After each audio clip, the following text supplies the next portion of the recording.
Hello friends, આજે કોઈ રસોઈ બનાવવાની નથી પણ હું તમારી માટે પ્લાન્ટ માટે એક વ્લોગ લઈને આવી છું। તો તેના માટે આપણે એક ફર્ટિલાઇઝર બનાવશું જે બાલ્કનીના પ્લાન્ટ હોય છે, જે બહાર આપણે પ્લાન્ટ મૂકતા હોઈએ છીએ, જે તમે કુંડામાં પ્લાન્ટ વાવતા હોવ છો તેના માટે આપણે આ ફર્ટિલાઇઝર બનાવશું। આ ફર્ટિલાઇઝર નાખવાથી પ્લાન્ટ ખૂબ જ ઝડપથી એકદમ ગ્રોથમાં આવે છે અને એનો ગ્રોથ પણ સારો થાય છે।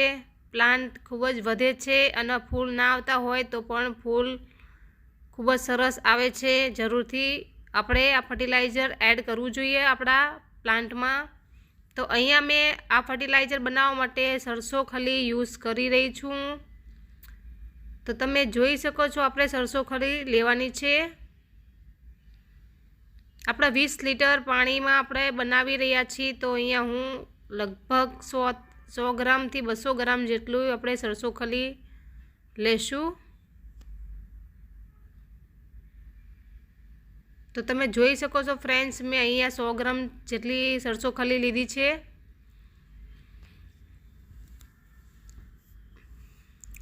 ઘણા બધા ફ્લેટ પર રહેતા હોય છે અને પ્લાન્ટના ખૂબ જ શોખીન હોય છે, પણ પ્લાન્ટ ઘણા એના વધતા નથી હોતા, પ્લાન્ટ સુકાઈ જતા હોય છે।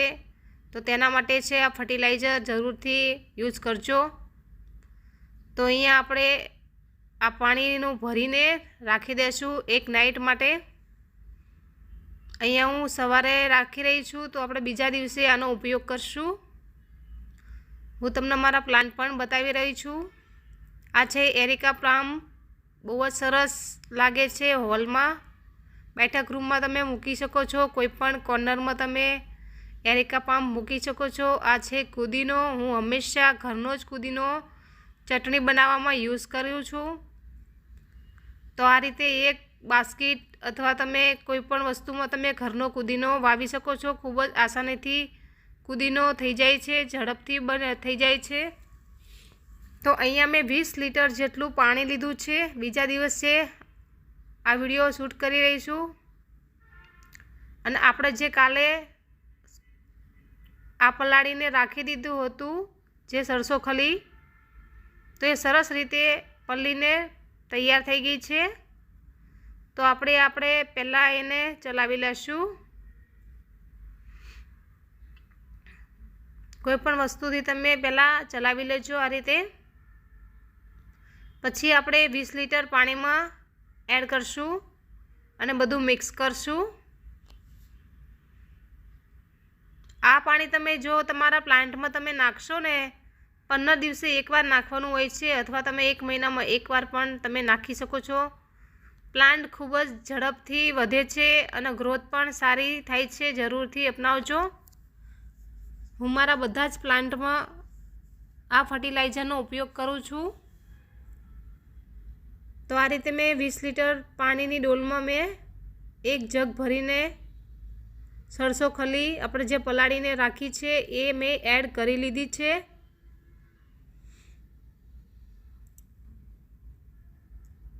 તો આ રીતે આપણે પાણીમાં મિક્સ કરી લેશું। તો જે આપણું કુંડું છે, કુંડામાં મેં એરિકા પામ વાવેલું છે, તો એમાં મેં પથ્થર પણ વાઈટ મૂક્યા છે, તો એ બહાર કાઢી લીધા છે અને આ રીતે આપણે ગોળી લેવાનું છે, ફરતા ફેર માટીને છૂટી પાડી દેવાની છે જે એકદમ જકડાઈ ગયું હોય, અને પછી આપણે આ પાણીનો યુઝ કરવાનો છે।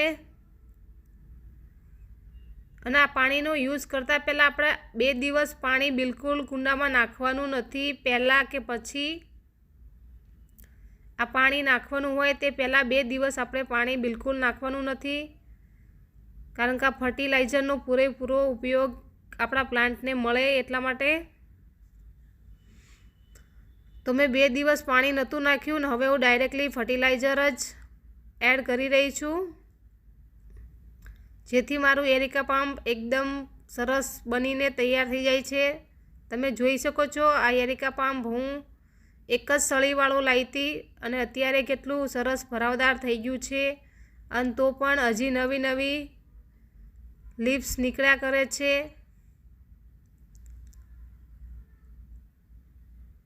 આ કુદીનો છે એ પણ મેં કટિંગથી જ વાવ્યો છે, તો પણ કેટલો સરસ ઉગી ગયો છે। અત્યારે ઉનાળો ચાલી રહ્યો છે તો પણ મેં ફર્ટિલાઇઝર નાખીને કુદીનો ખૂબ જ સરસ સાચવ્યો છે અને આમાંથી હું 2-3 દિવસે રોજ કુદીનો હું લઈ જ લઉં છું, હાર્વેસ્ટ કરી લઉં છું, કારણ કે હું કિચન માટે પણ બનાવું છું એટલા માટે મેં કુદીનો પણ ઘરનો વાવ્યો છે। આ મારા બાલ્કનીના પ્લાન્ટ છે, ગુલાબ છે, આ મીઠો લીમડો છે। મીઠો લીમડો પણ હું ઘરનો જ યુઝ કરું છું। તો તમે જોઈ શકો છો નાનકડા એવા કુંડામાં મીઠો લીમડો કેવડો મોટો થયો છે। એને પણ હું ફર્ટિલાઇઝર આ જ યુઝ કરું છું, ઘણીવાર છાશ પણ યુઝ કરું છું। તો આ રીતે તમે ફર્ટિલાઇઝરનો ઉપયોગ કરીને તમારા કુંડાના પ્લાન્ટને બચાવી શકો છો।